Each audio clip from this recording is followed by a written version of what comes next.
It's Friday night, 7 o'clock. Well, just after 7 o'clock. Apologies for the late start, but it's probably the earliest we've started. Even though, as I say, we're late. A couple of technical difficulties there, but they're all resolved. And you're listening to the Friday Night Football Pitch live on YouTube and across all podcasting platforms after the show has dropped. Tonight, we will be joined by Graeme Duthie of the Locker Room Podcast. As always, I've got Dennis Newell, and we'll be talking all things football. Scottish football, English football, European football. And as I say, in the company of Graeme, who's just joining us shortly, we will be discussing the events at Hearts over the last week with the dismissal of Stephen Naismith and talking to media of Tony Bloom getting involved in the club as well. And we'll be starting off tonight with a giveaway in conjunction with our sponsor, Kits Scotland, on Instagram. You can win the jersey of your choice from the extensive catalogue that Kits Scotland offer. Go ahead and look at what you want. All you need to do is subscribe to the podcast, like tonight's episode, and stick in the comments what jersey it is you want. But as always, I say, I'm joined by Dennis Newell. Dennis, good evening. Good evening, Cammy.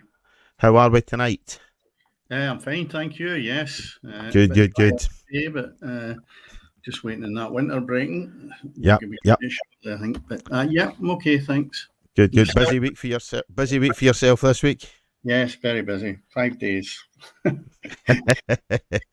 Yeah, it's hellish, is it? No, and we're also joined, as I say, by Graeme Duthie of the Locker Room Podcast. Graeme, good evening to you. How are we? I'm all good, mate. Thanks on my own, just off my own podcast. So I've had to hot tail it quickly over here, so I'm all good. I hope you get the technical stuff completed quicker than where it takes me after the show. Just about. No bother, no problem. Hi, Graeme. All right, Dennis, mate, how you doing? Not too bad, thanks. Good. Yourself? Aye, all good, mate. Not too bad. Good. Obviously, sorry. A lot to talk about this week. I think probably the place to start, let's start with some good news, because we've spent most weeks, with the exception of last week, slaughtering Scottish performances in Europe. Last night, Rangers go to Sweden. Not expected to do hellish much over there, but from what I've watched, they've thoroughly dominated that game and fully deserved a 2-0 victory, Dennis. Yeah, I wouldn't say the performance was good. I would say it was mediocre to poor. I know we have gave Rangers a bit of kicking, and they still continue to do that until they start finishing off a job they're meant to do. The game should have been well wrapped up after about 40 minutes. Instead of that, they continued to miss chance after chance. There was at least 5 glaring chances and at least 4 with just one in the goalkeeper, and they missed them. You can't afford to do that. You might get away with that if you're playing Ross County, but you can't get away with that when you're playing against teams in Europe. And Malmo were shocking. They really were.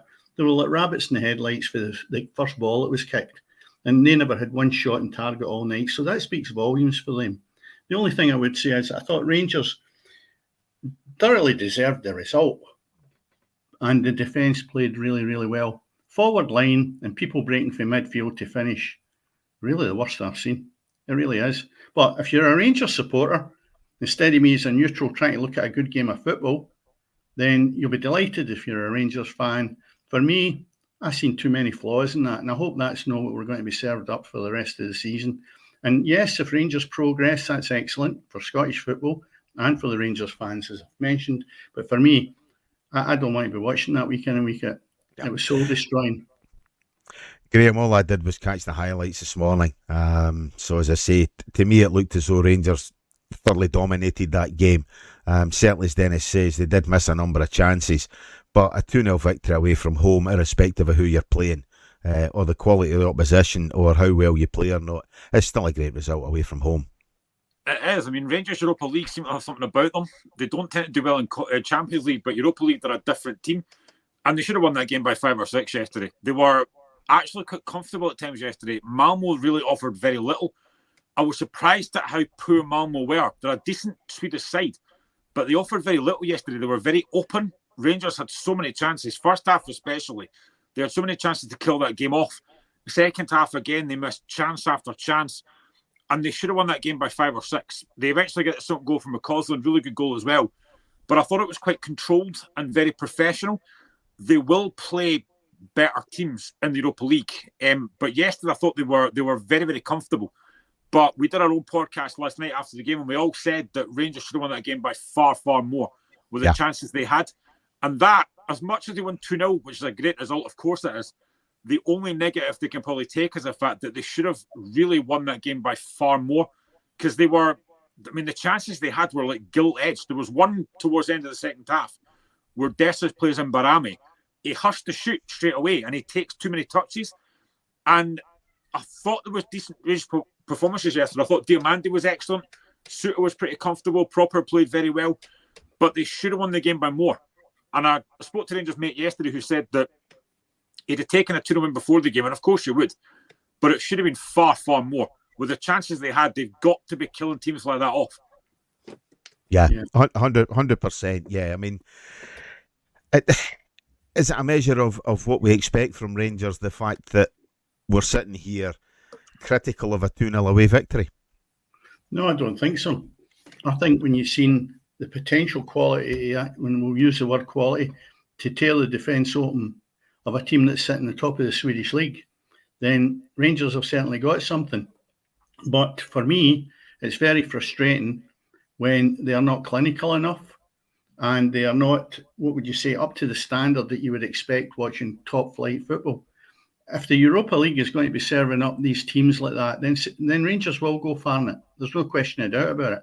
And you're right, Graeme, the two central defenders did do very well in the Rangers defence. And I thought that could be maybe a good combination going forward. And the boy they brought in at left back, and Steady Sterling, done an exceptional job as well. Tavernier, I thought, get roasted a few times down the channels, but it didn't kill them. So, the defence in general looked really quite solid. And that's a thing that you should take more from, and then be working, obviously, in the training ground, how to finish when you're just having a goalkeeper to beat. Yeah. Still, 2-0. It's a good start to the European campaign. Celtic, obviously, last week. Oh, we're looking at, Graeme, sorry to bring it up. We'll bring it up early just now. Obviously, it's your own team, Hearts, next week have kick off their sort of European campaign proper now into their league stages. Yeah, and I think the good thing for me is it's behind closed doors, so nobody's going to see it no matter what happens. That might be a good thing just now. But yeah, it's a big game. It's Dynamo Minsk are not a great side, but not a bad side either. It's a game that Hearts should be looking to go there and get something from. But it's a hard group. We do have decent teams now that especially home games, I think we should be beating them. Omonia and Nicosia should be 3 points. Absolutely. Yep. I don't know much about Heidenheim. I think they started the season quite well in Germany. But there are teams I think we can probably win. But given our form just now, I think we struggle against Brecon City because we are so poor just now. But it's a game that I'm looking forward to. I love European football. European nights at Tynecastle are something different. I've seen a lot of good nights at Tynecastle. I was around in 1989 when Hearts beat Bayern Munich in an absolutely fantastic game. So I love European nights under the lights. And I'm looking forward to Thursday. But we have to start showing some form. Because if we can win tomorrow, I'm sure we'll get on to that later. Win tomorrow, it gives us some kind of confidence going into next week. But it is a big game. And if that's the game we can take 3 points from, then fantastic. But we have to show some kind of form. Because so far it's been an absolute disaster. Yeah, well, opening the season, obviously, with that draw and then 8 consecutive defeats since then, it's little wonder. I know, obviously, if you're watching some of the stuff that you do online, it's little wonder that Naismith has been under pressure probably for the last 4 or 5 weeks, and eventually the board made the decision last weekend that time had come to the end of his reign, kind of thing. Yeah, and it was right, but it is weird because it was only about 6 weeks ago we gave him and his staff new contracts till 2026, and then you're sacking him 6 weeks later. But I think had we seen some kind of performances recently, you might have thought, do you know what, it maybe is a bit harsh. But I've seen nothing. There's been absolutely nothing at all. He keeps changing the team every week. He changes the system every week. But again, as what usually happens when you're not doing well, managers always get sacked. I think the players have got to take a lot of blame as well because they've not been good enough. And as much as I love Lawrence Shankland, he has been very poor this season. He's been miles off the player he was last season. but I wasn't seeing anything performance-wise that I thought, do you know what, we can turn this round. Last season we had a really bad run, but then he changed it. He turned it round in December time, 12 games unbeaten. It was a great run. This season, that's not happened. It's been very, very poor. What worried me last Saturday was you're 2-1 down at half-time to St Mirren. You've got 50 minutes at half-time to try and say what you want and try and change things. Second half, I'm expecting a reaction, and there was nothing. We had our first shot in 83 minutes. There was no point last week that I thought, do you know what, we're going to turn this round. What I found really interesting in the midweek there was Andrew McKinley said that had we seen a reaction against St Mirren, he might have stayed, which I find a bit of a strange comment to make because it was quite clear to me that things were not going to change. We were really, really poor. The football has been awful. You're signing guys like Jan Dander and Blair Spittle, creative players. You're benching Dander. You're playing Spittle as a CDM when he's clearly not. There was just a lot of things that were baffling about Naismith. It's never nice to see a manager get sacked. And I do feel sorry for him, but I just think there were so many things just not quite happening, and the decision was right. I'm just surprised that the board actually did it because I didn't trust them to do it, but I'm glad they did. But I looked to them. On you go, Dennis. Sorry. I looked to them at the start of the season, Graeme, against Rangers, and I actually felt optimistic about how the Premier League was going to be this year, because today I think it's maybe the best, if not one of the best, Premier League games that we've seen up to now. And it was a great draw. It really was. Rangers were playing well. Hearts were playing well. And I thought the result was right. And that Hearts team is just a shadow of it. What's changed from that first game to now when we're sitting here looking at going into October? What has it changed? I think there's a number of things. I mean, I think first game of the season, I was really pleasantly surprised because our record against Rangers was pretty brutal. But I was impressed. I thought we played some decent football. I thought we created a lot of chances. But the next week against Dundee, we started 4-2-3-1. But then against Dundee the week after, he changed it, went to 3 at the back, made 2 changes, and we got beat. He changes system every week, and it just doesn't work. We don't look comfortable playing 3 at the back, and I've always said that. I think a lot of things as well, the players just haven't responded to whatever he's trying to do. They've been, and again, players for me have got to take responsibility. They've not done anywhere near enough. But we signed creative players. You know, you look at Blair Spittle, 13 goals for Motherwell, 10 assists last season, and we play him as a CDM. Jan Dander, Ross County's most creative player, an attacking midfielder, and we've benched him for the last 4 weeks. A lot of things he's done just don't make sense to me. Lawrence Shankland, 31 goals last season, and he's been nowhere near looking like he's going to score this season. There's been a lot of things that just haven't really worked this season, but I just think a lot of it is the fact that Naismith, even now, after 8 games, didn't know his best team, didn't know his best system. And I think that showed because he's making changes every week. And another thing I've got a problem with as well is the fact that we've got a really good B team there. And I'm a massive, massive fan of Finlay Pollock. And I thought he's going to start now. And we give him to Wraith Rovers, which I thought was a bad decision. There's just a lot of things that have not made sense to me about Stephen Naismith. And as much as it's horrible to see him get sacked, and I think I've said this before as well, this might be harsh, but I think Hearts is the biggest job Stephen Naismith will get. I don't think he'll get a bigger job than us, personally. No, I think Stephen Naismith looked as if potentially he could do a job there.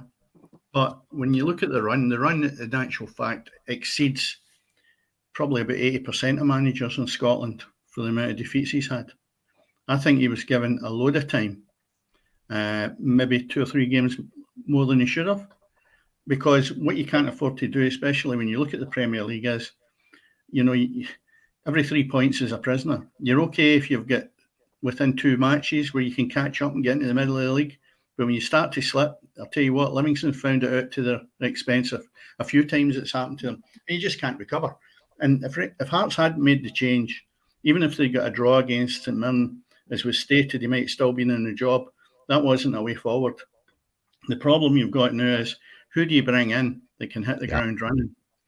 I mean, you know, what's your own thoughts on who can take this job, Graeme? It's interesting because I had numerous conversations with Hearts fans and stuff, and I put a poll out on my Twitter page a few days ago, and I basically had 3 managers in mind: Derek McInnes, Stephen Robinson, Alan Neil, and then somebody else.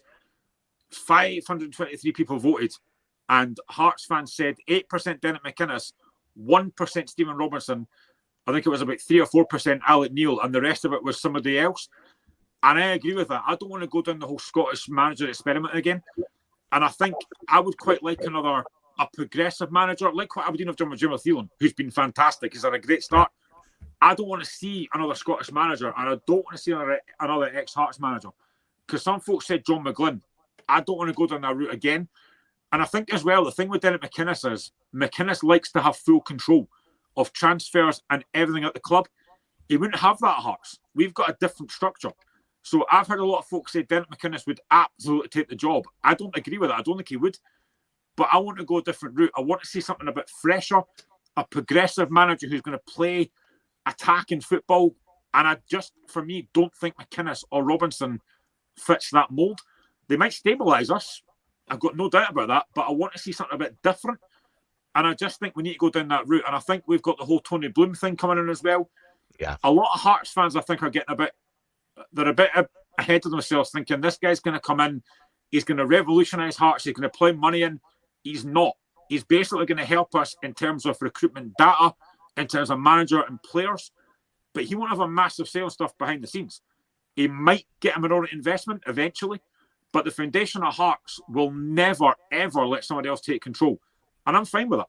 I'm absolutely happy with that. So you're saying, Graeme, you're looking for a foreign manager to come in? Yes, that's the route I'm going down. Yeah. I mean, I see your point with Derek McInnes. He would bring nothing to the table. I don't mean that disrespectfully to him, but you need somebody that's got a bit of inspiration rather than this goldfish bowl we have in Scotland and a merry-go-round. You know, a few have been mentioning, I'm thinking, well, is it such a massive step that you would go to Hearts and disrupt the progress that you've been making at your own club? And I think that's a bit shortchanging the team that's actually employing you now if you're a team in Scotland, if you've not won anything. And then if you have won something, are Hearts the leap that you would want to take? I mean, I think Hearts are a very big team. We spoke about this last week. That you've got Celtic, Rangers, and you have Hibs, you have Hearts, and then behind that you have Aberdeen and Dundee United. That's the way that's always looked in the generations that I've gone through with this. So Hearts are going to be up there. And I think Anne Budge said a way back when we were doing the radio, Cammy, that basically she was looking for second or third spot and wouldn't accept anything else. Yeah. You know, so her demands were high.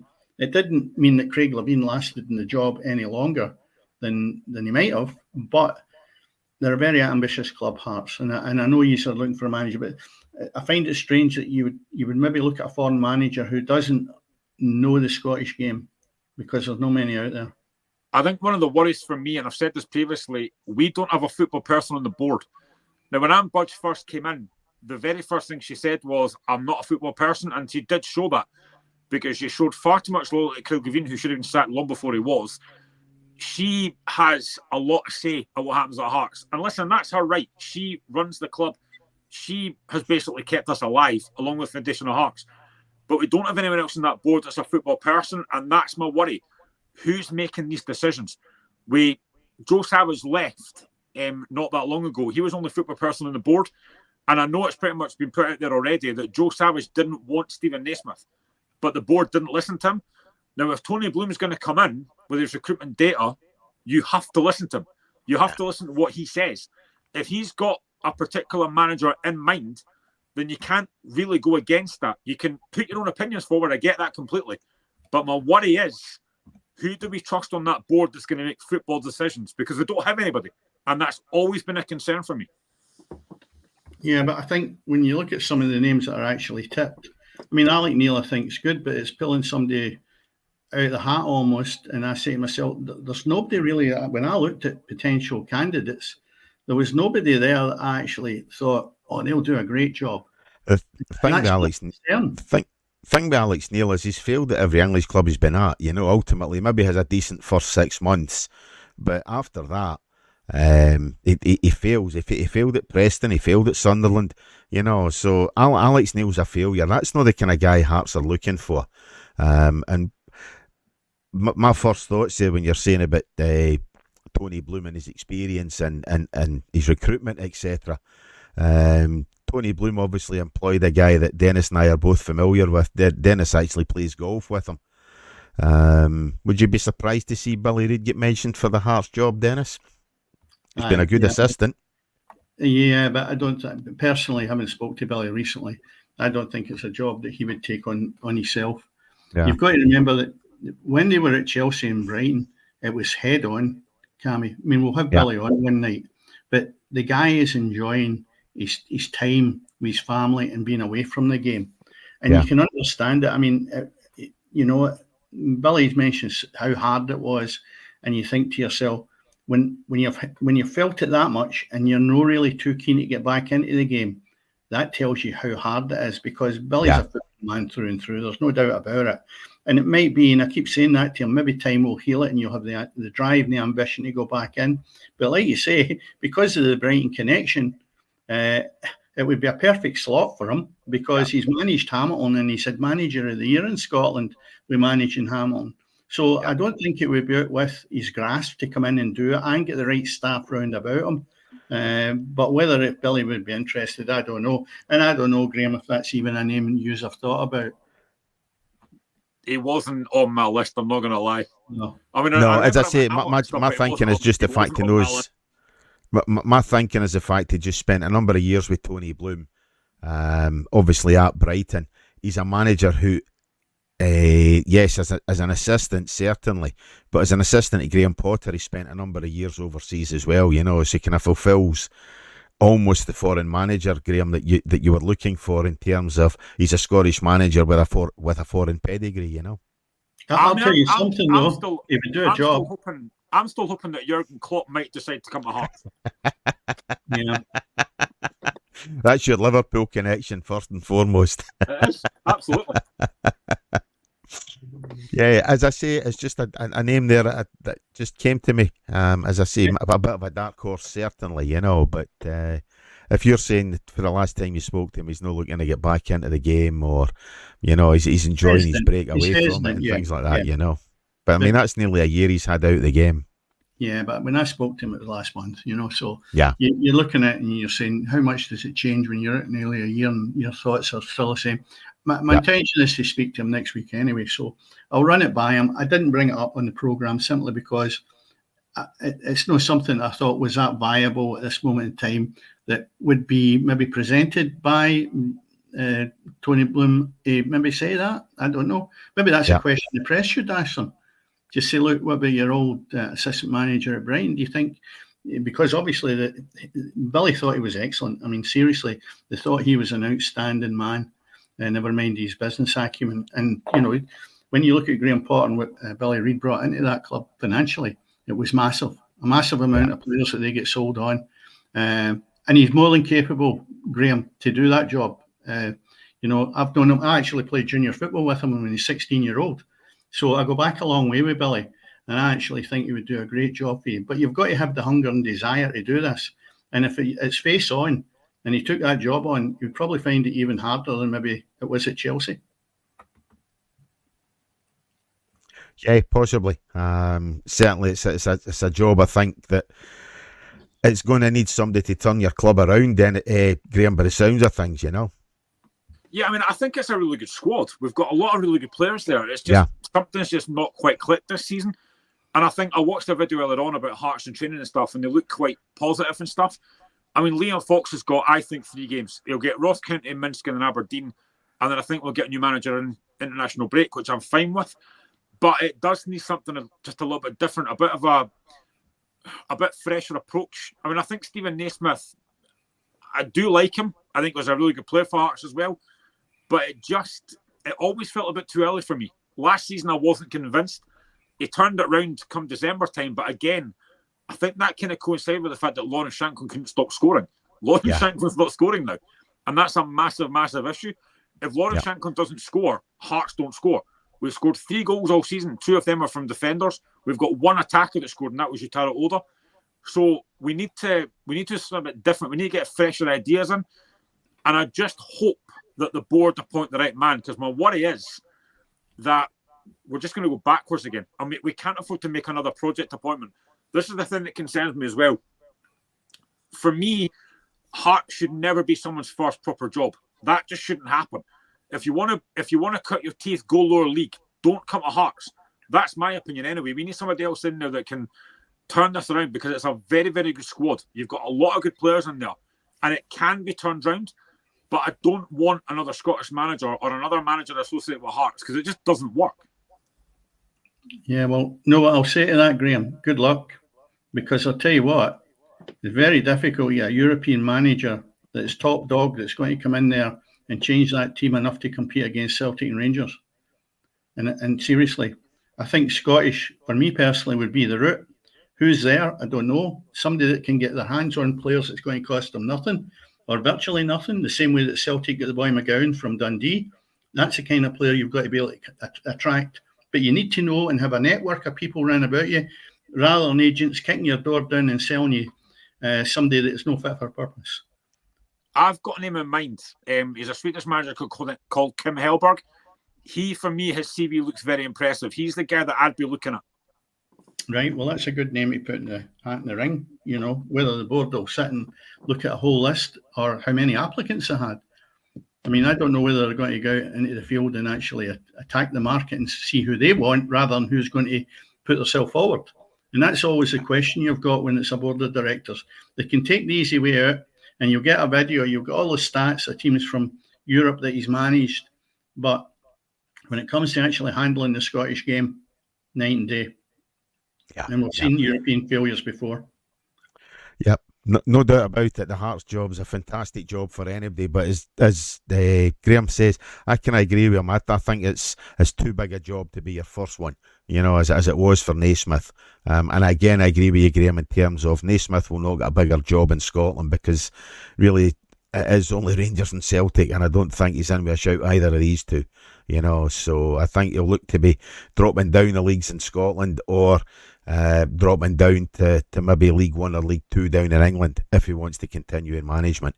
But no, hypothetical one, Cammy, is what happens if Liam Fox goes out and runs over the top of Ross County tomorrow? He then gets a great result away to Minsk, and then he's still on the job at that point, and they've got Aberdeen up at Aberdeen, and he gets a result there. What do you do? I think he'll get caretaker at the end of the season. Well, and I don't think that's something that's going to keep Graeme happy. This is my worry. I was always concerned that this is what's going to happen. He could win his first couple of games and then we give him the job, and it's another project appointment from the B team. I don't want that to happen. Now, of course, I want Liam Fox to do well in Ipswich. I'm fine with that. But a couple of days ago, Andrew McKinley had basically said he's been told already, Liam Fox, he's only taking it interim. Yes. The thing is, if Liam Fox was to win his first couple of games and then get the job full time, then lose his next 4 or 5, then we're back at square one again. You can't have a project appointment. We did this already with Naismith, who managed the B team. He got brought in at the first team.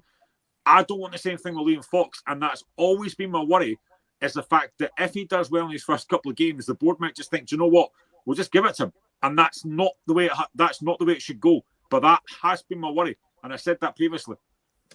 Yeah, it's always a gamble. I see exactly where you're coming from with that.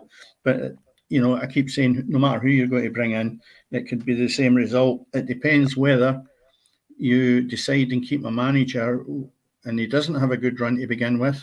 You keep him to the window and the signings are no much better. I'm being negative with this, but the bottom line is if you get the wrong man, you're back to square one again.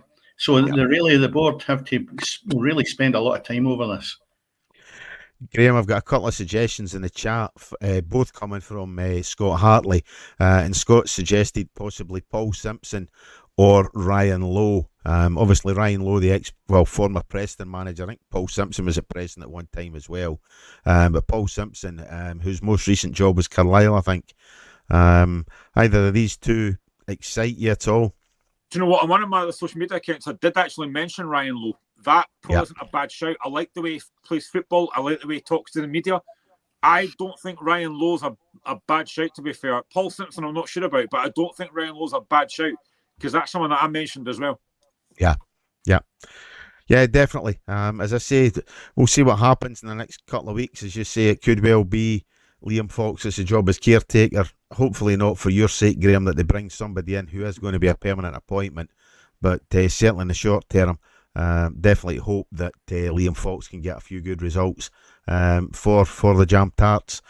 But moving away from Hearts, Dennis, and looking at events last weekend, obviously we had let's call it the League Cup. We had the League Cup last weekend. Obviously Rangers, Dundee United, Rangers, Motherwell, Aberdeen and Celtic all through to the semi-finals. Yeah, entertaining weekend. You know, you mentioned something, you've mentioned it a few times, that Falkirk would probably be Celtic's hardest game of the season up to date, and you've been proven right. That was a decent game to watch as well. You know, I always felt that the legs would go and Falkirk would probably buckle, which they did. Yeah. But that's not to say the performance has been the best I've seen from any team this season, because they went about their job properly. They didn't try this, let's defend, let's see if we can get a replay, let's hit them on the break. No, they went for it. Great stuff. That's what football's meant to be about. No, this negativity of hanging on and hoping that you'll maybe scrape by with a break up the park. No, brilliant Falkirk. And it was a good display overall with Celtic. But I'll tell you what, they hold on for a while. I mean, it was late in the game. So that tie was good. You know, there's an element there where you say, was there ever going to be a moment when you look at the fixture that Celtic, with the way they've been playing, we're ever going to get beaten that tie? I don't think so. But I'm sure there was a lot of people questioned it quite well into the game. Yeah, well, on Sunday, I actually owe Falkirk an apology, because on Sunday at that point in time, I'd forgot all about the game, believe it or not, and I got a text from one of my colleagues who basically says, "You think Falkirk are going to do it?" And I've asked him the score. He said, "Well, Falkirk are winning 2-1." So I went through the living room, put the television on, and the minute I put the telly on, Celtic equalised, and obviously they then went 3-2 in front. So I thought, I'll go back and do the passport application form now. Walked back in and Celtic scored the fourth one. So as I say, I was pretty much Celtic's good luck charm and done it for Falkirk, I think, you know. Well, you try to emphasise that just before Celtic scored the goal to myself with text, and I thought, it's still early yet, Cammy, and I hadn't sent it, and by that time there was another 2 goals. Aye. So, you know, that was a good game. It really was. Yep. The Saturday matches was Aberdeen 4, Spartans 0. Good result for them. Great day out for Spartans, and it's good to see somebody in the lower divisions getting into that level. Rangers 3, Dundee 0. Rangers by far the better team. And again, it's a litmus test of how these teams are going to compete against the Old Firm. And Rangers a lot stronger than what we've got at this moment in time, with the exception of Celtic. And if they can just improve a little bit more by scoring the goals that we've discussed right at the start, then they could be a force. But that's great. They've got into the next round, you know.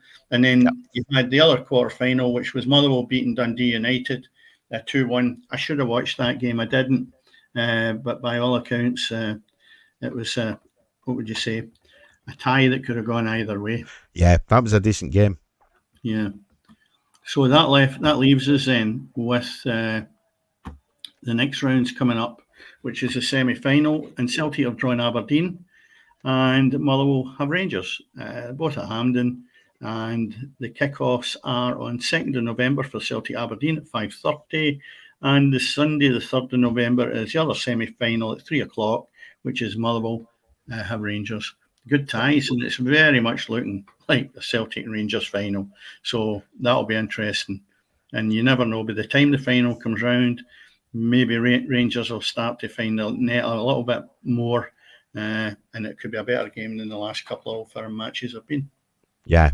Dennis pretty much writing the results of the semi-finals there, Graeme. I think Aberdeen and Motherwell will both have something to say about it. Motherwell have given Rangers a game already, and Aberdeen have been absolutely fantastic so far this season. So I think neither of these two ties are really a foregone conclusion. Yeah, I would agree. I think Aberdeen have been excellent so far under Jimmy Thielen. He's had a great start. 11 games unbeaten. He's been fantastic, and that'll be a very, very big game at Hampden. Aberdeen will make it difficult, but I just think with the quality Celtic have got, I probably would see Celtic winning that. I thought Falkirk were excellent last week for most of that game. They were very, very impressive. Probably gave Celtic one of the hardest games they've had all season, to be honest. And I think the Motherwell Rangers game, Motherwell have been okay so far this season. They've had a decent season so far, but Rangers you probably would expect to win it. But I think Celtic will give Aberdeen will give Celtic a very, very difficult game. But I probably would agree. It probably will be a Celtic Rangers final. But I think Aberdeen, the way they're playing just now, I've been very impressed with them so far. I actually think there's a very good chance that they could finish second this season. Yeah. Do you think Celtic will finish third? Yeah. Well, yeah, Celtic have got Aberdeen before then anyway, so that'll be an interesting tie. I don't think, I've just had a look there, I don't think Motherwell get Rangers between now and that tie. No, they played them second game of the season. Yeah, that's what I'm saying, it will not come around again. Yeah. So, but yeah, interesting stuff. Yeah, indeed. Graeme, just been asked quickly there, your thoughts again on, I think I posted it on the screen there, Arnar Gunnlaugsson. I think that's the guy you were mentioning. Yeah, Icelandic manager. Again, not a bad CV. Another one that I wouldn't mind getting the job, to be fair. I don't think that's a bad shout. But for me, I would still probably go the one that I'd suggested earlier, Killen Helberg. I think he'd be a decent shout. But if Arnar Gunnlaugsson got it, looking at his CV, looking at Wikipedia, although maybe you can't trust Wikipedia, I wouldn't be against that, to be honest. Not a bad appointment. Yeah. But you're definitely setting a foreign manager. So, as I say, that's you can only time will tell. Certainly, only time will tell. Unless we change his name, maybe we'll get Stephen Naismith or something. Yeah, you just want somebody that gets the job done. As you say, decent enough squad of players. Naismith, I just don't know what's wrong with that boy. That in reality, I've said it and spoke to Cammy about it. He should really be down south now, earning about £30,000 a week. So, how do you miss the boat with that? It might come around again. I know strikers do have their lean spells, but he's hit rock bottom. Even looking at him, it just doesn't look as if he's into it, firing in all cylinders. I just don't know, Graeme. I mean, you see him. Is there something lackluster with him, or is it just poor service? What is causing the guy to be the same player that he was last year? I think part of it is poor service. He's not really been playing up front. He's playing number 10 role, which is not his position. He wants to play up front. And I think a lot of it, a few folk have mentioned to me as well, could it be the fact that he didn't get a move in January or the summer? Yeah. I don't think that's the case because there was no bids for him. Now, I can understand if he was disappointed that, say Hearts got a bid but turned it down, then I can understand him being frustrated, but there was no bids for him at all. And Andrew McKinley said that. There was not one bid for him, which I did find surprising. But he hasn't looked, for me, he's not looked particularly fit. He's not looked at his best at all. Things can change very quickly. He could go out tomorrow and score a hat-trick. That could change very quickly. But at the moment, I don't think he's been anywhere near the level he should be. And he's got the captaincy. And I said it on the podcast that I did earlier on.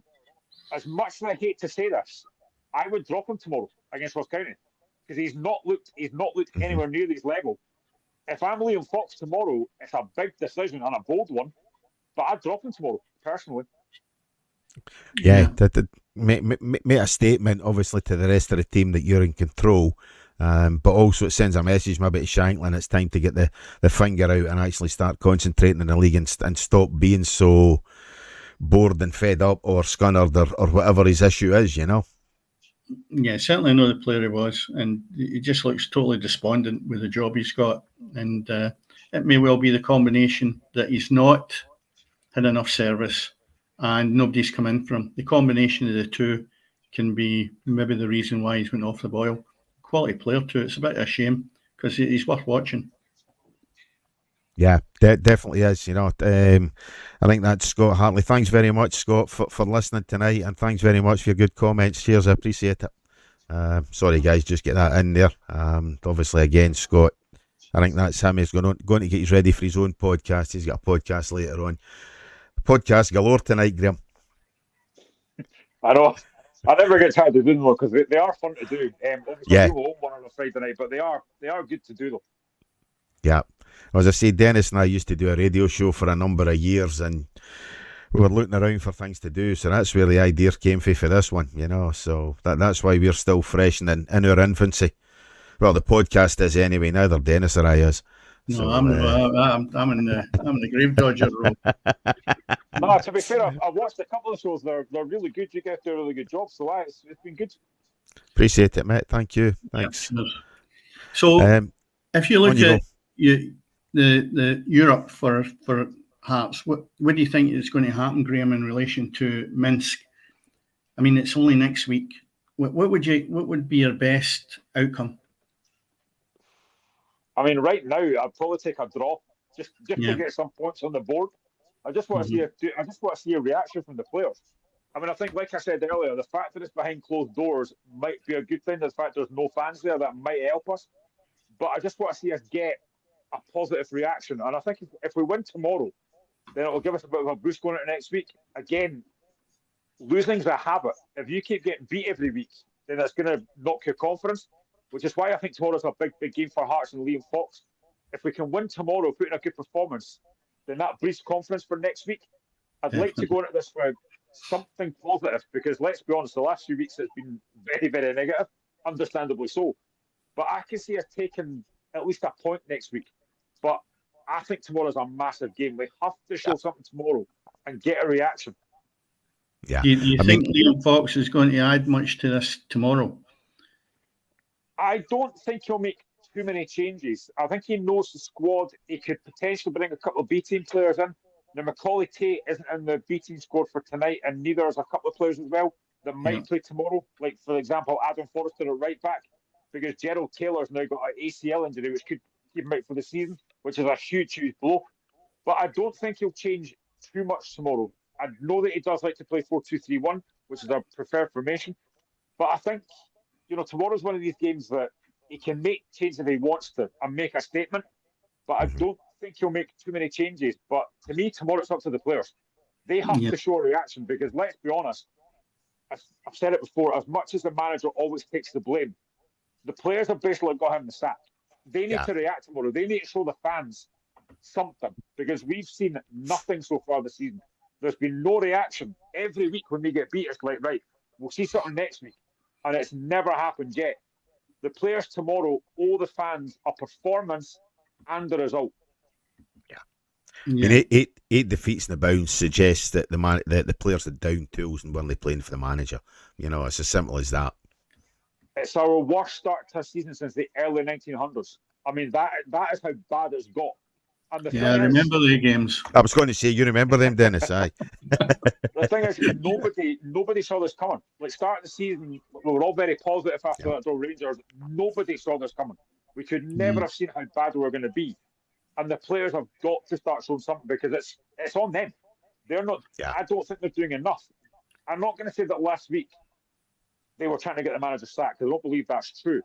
But there's been nothing. There's been no reaction. There's been no energy. There's been no fight, and that's the worst thing for me. Could it have been the worst? Yeah, could it have been the worst start you had drawn by Rangers? If maybe you'd started taking that game out of the equation, things might have changed for you earlier. You might have made the change with Naismith maybe 5 games into the season, because maybe he was held on to a bit longer, because you're looking at it turning the corner back to it was against Rangers in the first match. Yeah, I was at the United game about 2 weeks ago, and you could pretty much tell then it should have been done then, because we created literally nothing.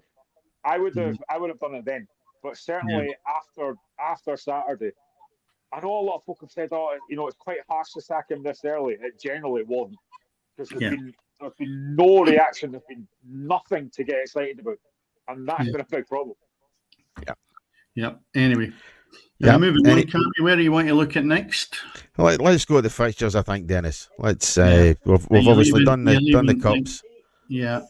Well, I'll tell you what. Cups coming round. It's the Scottish Cup first round tonight and tomorrow. So that'll be interesting. I'm just looking at some of my old clubs that are still into the lower levels now. Albion Rovers and Stirling are in it. And then you've got Cumbernauld Colts, who are playing strollers. There's none of the fixtures, to be perfectly honest, jump out at me and go, well, they will progress well down the line, but it'll be interesting to just follow that and see, Yeah, so, it's still early doors. I think it's another couple of rounds before the professional clubs come in, or before the league clubs come in. So look in more detail when that happens, I think. Yeah. There's one game I want to talk about, Cammy, and that is in the English Premiership. before we go on and look at maybe a couple of the fixtures. And that was the Arsenal and Man City game. I'm sure the three of us have had a look at that match. I watched it, and I'd be interested to see what your thoughts are, because there's been different things, even on Sky Sports, bringing it up how the game was played. Did you see the game, Cammy? I saw bits and pieces of it. I saw highlights after it, So I think the thing that stands out is the kind of bitterness almost now between Guardiola and his ex-lieutenant in the shape of Mikel Arteta. That the two of them seem to be at loggerheads almost, and I think that's interesting. Well, I still think they're friends, but the bottom line is they're not particularly happy with each other's players. Graeme, did you see the game? I did, yes, I did indeed. What did you make of the second half and the way both teams went about trying to win the game after Arsenal went to 10 men? I can understand Arsenal being a bit more defensive because they're trying to get something out of the game, but I always call him Poundland Arteta, because that's what he's, a Poundland Pep, basically. He's trying to be like Pep and he's nowhere near it. I can understand what they were trying to do. I mean, Man City are one of these teams that they had a lot of possession last week, but again, did very little with it. It was very, very good from Arsenal. They defended very well. But I just think Man City are, it seems harsh to say this, but I think they are, it's getting quite boring now, to be honest, to watch them. And I think we're all looking for this 150 charges, what's going to happen with that. And I genuinely don't think anything will happen. I think they'll get off with it. And they shouldn't, but I think they'll get off with it because it's Man City. But I think Arsenal, there's been a lot of criticism about them. And, I think Erling Haaland was slightly lucky last week not to get sent off. But I understand Arsenal's approach. Maybe not the way you want to play. As a Liverpool fan, it's not what I want to see. But I understand why they did it. Yeah. I think looking at it, Arteta got a bit of stick off Roy Keane and Graham Souness, apparently, for saying something like old-fashioned or whatever. If I was him, I may have went the same way. What the disappointment for me is, and it just never seemed to grasp this, is Man City's naivety at trying to break that team down was unbelievably poor. Seriously. And it sort of said to me, Pep Guardiola, you've got more in your tank than the way you've set this team out for the second half. They defended Cammy so deep, and you had your 9 players only 20 yards out, and that's more or less what they camped to most of the game, right? And then I still looked at it, and Man City still had 5 players between the halfway line and the 18-yard box. Yeah. And they never seemed to think, wait a minute, how are we going to get by that bank of 3 and a bank of 6 before the goalkeeper? And it only became aware that in the last minutes when they did get the goal, the Grealish went down the outside and they got a corner, and the corner came in, it went back out again and ended up getting a goal. Where did that come from? The channels. Not once did I see Man City spreading the park wide enough in the play to get into the channels, which then splits the 6 up and get balls delivered into the box. And if you don't win it, you'll get the second ball coming out. Never done that once. And I really was astounded that Man City's tactics in that second half were so poor. I'm not saying they're not one-man team at all, Man City, but I genuinely think the one player that they miss is Kevin De Bruyne. Yes. He's the one that's got that defence-building class, that creativity that can open a door. And I don't think they really had that without De Bruyne, because he is an absolutely fantastic footballer. Mm-hmm. Yeah, you're right. They're almost one-dimensional without him. Yeah, but it's clear to notice when he's not in the team, and you just look at him and you go, well, he's a different level, Yeah. Anyway, looking at a couple of fixtures, just pulling them out, obviously, you've got Arsenal get Leicester City. They'll be going for it to get 3 points. Then you look near the bottom, you've got Everton. What are they going to do with themselves? I then look at the main one, which is at 12:30 tomorrow, which is Newcastle against Man City. But the game for me is a Sunday match where it's Man City have Tottenham Hotspur at 4:30. And I was talking to my colleagues today, and we were discussing what the odds were for a player in each team to be sent off. 60 to 1 for a player in each team. And there's every chance of it because there's an aggression in these two teams. So it'll be interesting to see if they end up with both 11 players finishing that match. But that's 4:30 on Sunday, the Man United and Tottenham. So that's that one. I don't know if you have any queries on any of the fixtures. Well, Spurs finished with 10 men last night. Very, very early. They played the game with 10 men, obviously, in Europe. Still had strong enough to carry on a 3-0 victory at home against, obviously, Karabakh. Yeah, that's right. Andy Burrows for last week would have been happy with that. They're still a strong side. I know Andy was very critical of them last week in terms of how far they defend up the pitch and things like that, and I've seen that in the last couple of games that they really do have a very, very high line. But Brentford caught them out on Saturday, and again Karabakh, they could have had 3 or 4 before Spurs got their second last night. It's I think that should be a decent game, because both sides are far from perfect. Obviously, Graeme, as a Liverpool fan, you'll be revelling in how poor Manchester United are just now. To quote Kevin Keegan, I would love it. No, I genuinely don't think United are particularly great. I'm not a massive fan of Erik ten Hag, and this isn't a Liverpool Man United thing. I just don't really rate him. Now, I want to ask you guys a question. Do you think the worst thing they could have done was to win that FA Cup? Because I don't think Erik ten Hag has got a tune out of that team. And I think if it wasn't for the fact they won the FA Cup, he would have been sacked. They've had a really poor start to the season. I thought they were pretty poor. They've been pretty poor all season. Is the worst thing they could have done was to win the FA Cup? Because I genuinely think it was. Well, they did try to replace him anyway, irrespective of the fact that he won the FA Cup or not. They were looking around. They were sort of hawking his job to the highest bidder almost, and they didn't get a high enough bid, I think, almost, in terms of after the FA Cup victory. So I don't really think for that respect it made much difference. I think if Manchester United could have got an adequate replacement, Erik ten Hag, winning it or not, would be out the door. He's there by default. But Cammy, what do you need to do to keep him a job down there? Hans Postecoglou today mentioned about what do you do to keep your job? Because he was asking about the questions of people being in a knife edge with jobs, more or less. And he says, well, win cups. But, wait a minute. Man United's win cups. And he's on a shaky nail, so to speak. Yeah. What do you need to do? There's a question. I agree with Graeme. I'm surprised he's still there, to be perfectly honest, right? Listen, I'm not saying I'm not. I'm definitely are surprised he's there. But what I'm saying is, Manchester United tried to get a replacement for him and couldn't find one. Yeah, but that's the thing. If he's at Newcastle United or Brighton or somewhere like that, even West Ham, he'd probably be getting classed as being a successful manager. But the problem is that Manchester United have what we all look for, or had what we all look for, which was good results and, most importantly, entertainment. They don't have that now. They just seem to scratch around to get results. They don't look dominant in games, and they still look disjointed for the last, 4 or 5 years, maybe even longer. So they've never really hit it off. But the expectations of Manchester United far exceed, I would say, at least 17 or 15 of the other teams in that division. And that's where the guy's under pressure. So, I think they will replace him probably before Christmas. I mean, it's, as you were saying, Graeme, and it's probably the one time that Stephen A. Smith and the Manchester United manager will be compared. Neither of the two of them, I don't think, know their best team.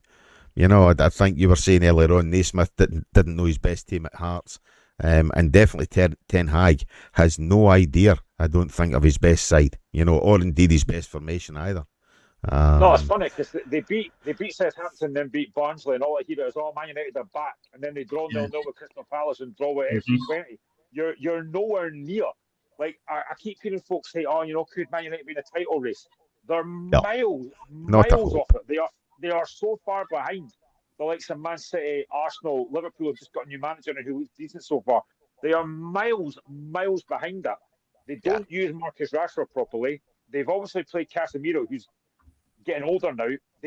For me, their team is not good enough. And I think again, just to touch on Tottenham as well quickly, I know that the media picked up on the fact that Postecoglou said he always wins something in his second season. I don't have an issue with that. But the media picked up on that. The guy, a lot of folk have said he's arrogant. I don't think he is. He's just got confidence in his own ability. I don't see the issue with that. But the media picked up on that. I don't see a problem with that. Yeah. I think what Andy was saying last week was, he's saying about he's winning something in his second season. He's managed in Scotland or overseas, so he would be expected to win something in his second season. It's going to be much tougher down south. And I think what Andy was saying last week is as a manager, he's sticking to his guns, he's sticking to his style, he's going to defend with that high line, and I think that's the issue maybe some Spurs fans have got, Media are always going to be fickle, let's be fair, the media are always going to take a comment and jump on it right away. Well, here's a bet, not a bet, but I'll mention it. Do you think he'll be around on Thursday the 23rd of January when Rangers visit Old Trafford? That's an interesting one. Yes. You think he'll still be there, Graeme? Mm-hmm. Well, that'll be interesting to see. We'll get you on that Friday. What's your guys' thoughts on Arne Slot so far? Because obviously taking over from Jurgen Klopp, difficult job. He's lost one game against Nottingham Forest. Liverpool were quite poor that night. But I have actually been very impressed with him so far. I think he speaks very well. I like his general kind of talk with the media. I think Cody Gakpo, Mo Salah, Luis Diaz have started very well. What's your overall thoughts so far on how Arne Slot's done? I think he's done exceptionally well. Do you know why? Yeah. Because he's come in and it was never broken, so he's not trying to fix it. He's fine-tuned players, he's get to know them, and he's laid back, but with that personality that says, the guy before me done a brilliant job, and I'm going to try and just follow on. He's not Jack the Lad, he's not Mourinho, he's come in there, he's not cocky in any manner. I like him. I really do like him. And I think he will benefit Liverpool a good bit, because he's got that composure that's needed. Yeah, I think he's changed your focal point of the team as well. To me, it's gone from being Mo Salah to Luis Diaz. I think Luis Diaz looks exceptional. In the games I've watched, he has definitely looked an outstanding player. And it is almost as if he's the main man now, and not so much Mo Salah. Yeah, and I think the signing of Chiesa is a good signing as well, because I'm a massive fan of Federico Chiesa. But I think we've got a very good side. Though I think, actually, to be fair, I have to give credit as well to Ryan Gravenberch, because we were looking to try and sign a number 6. We didn't get one.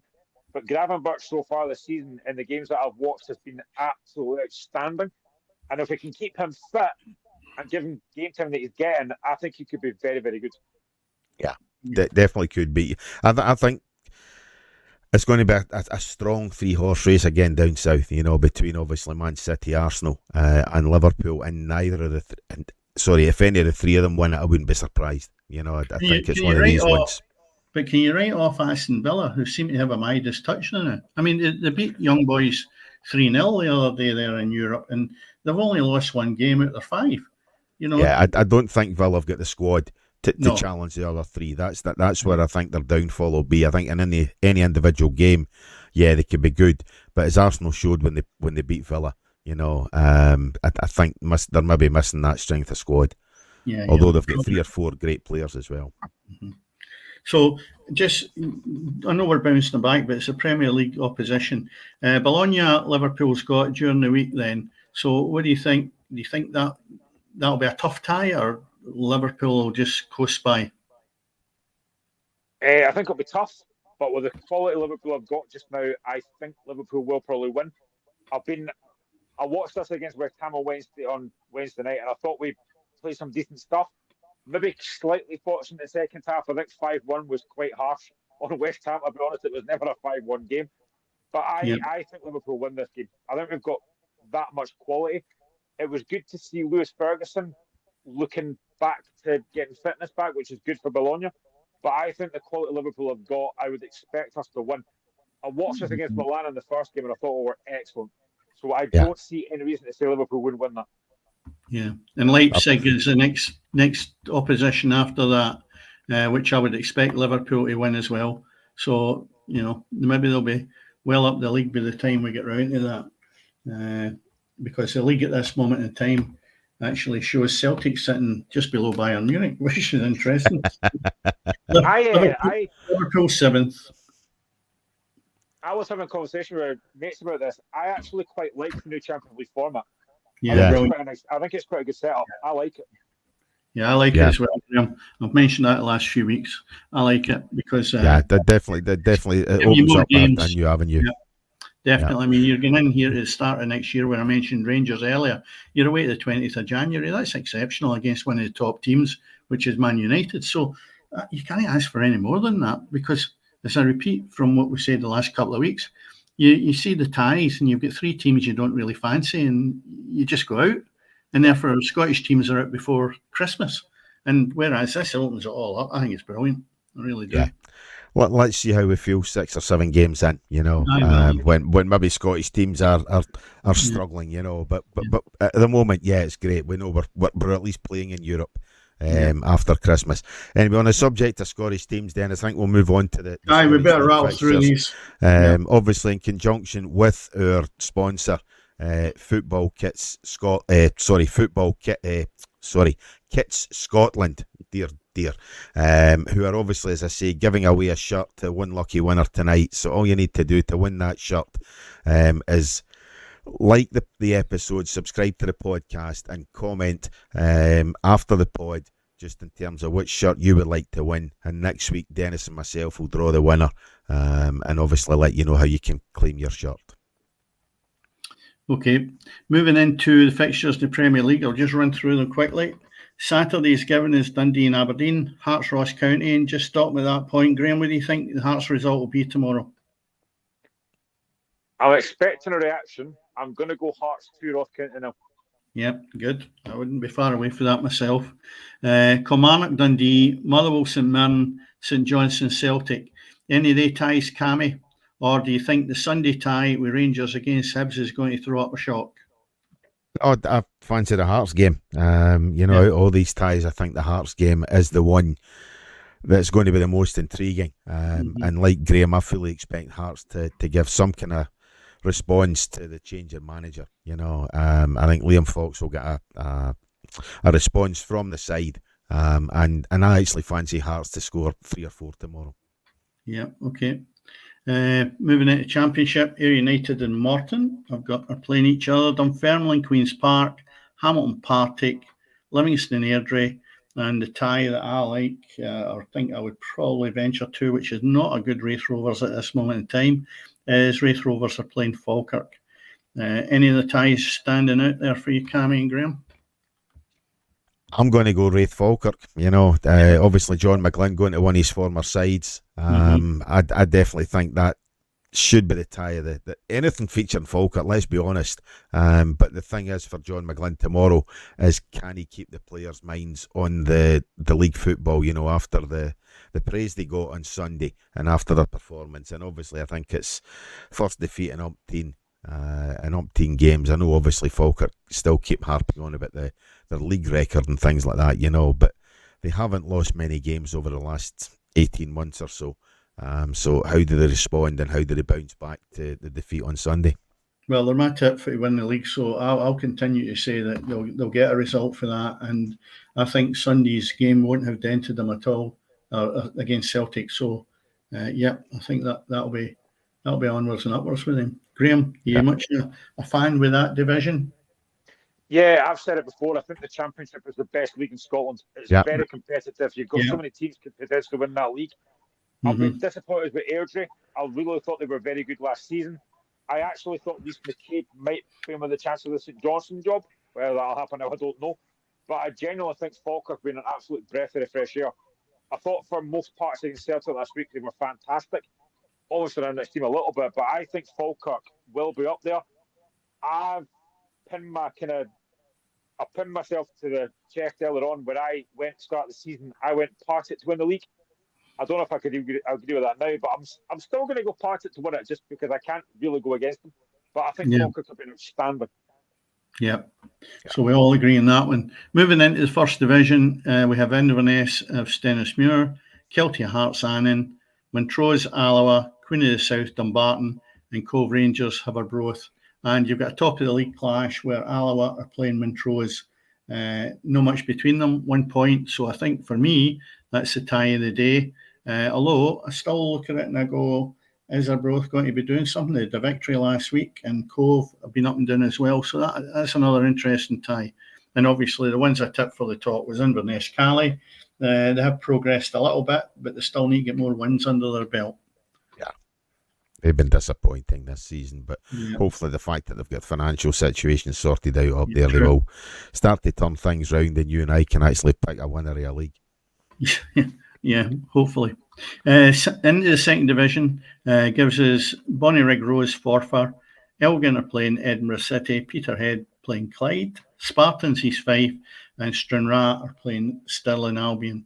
Peterhead doing very well, although they slipped last week. East Fife are sitting in second, just below Peterhead. Again, just a point between them.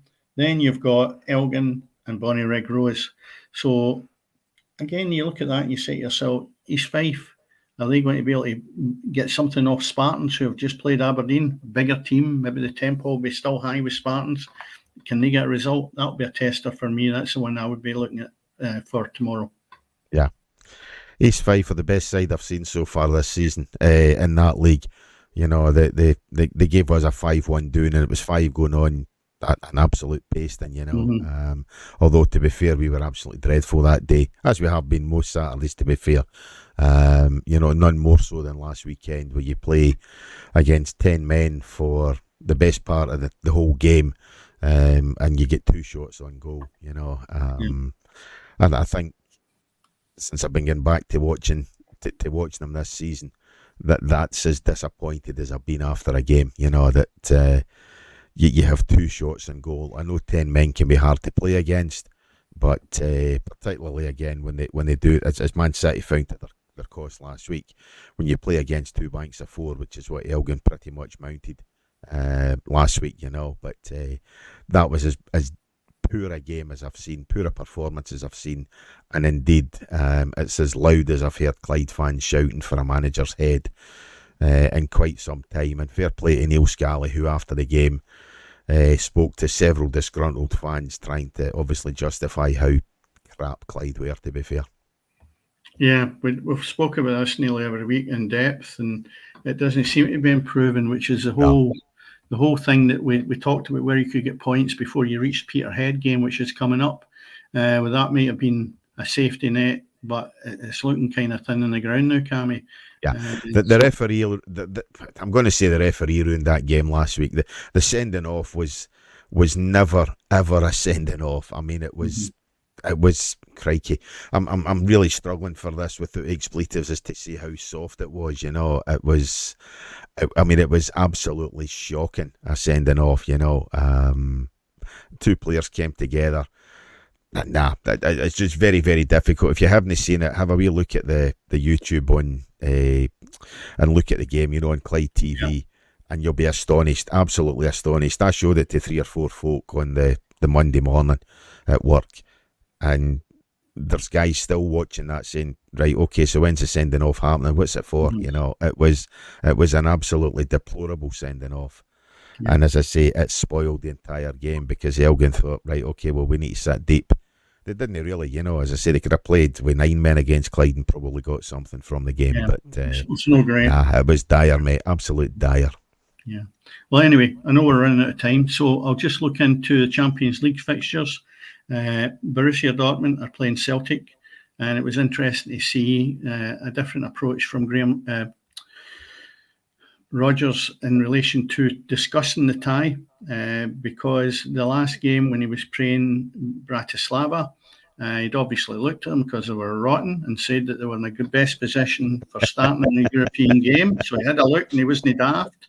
Now he's saying the rest that Dortmund have got before Celtic's game is a bit more than they would have liked. So maybe the excuses are out already. It'll be a different kettle of fish when he plays Borussia Dortmund away, I can assure you that. And then I'm really interested to see how Bratislava at home play against Man City. That will be interesting, because if Celtic can turn them over the way they did, what can Man City do? There's a lot of good ties in there. Arsenal at PSG, Barcelona Young Boys, Leverkusen against AC Milan. You could go on and on and on. The other one, the English club, is Aston Villa have got Bayern Munich, and Liverpool have got Bologna, as we mentioned. So, and obviously we've touched on Hearts' game for next week as well. So I think that roughly any day ties that you guys think is really worth the, what would you say, 2 hours that you focus watching it?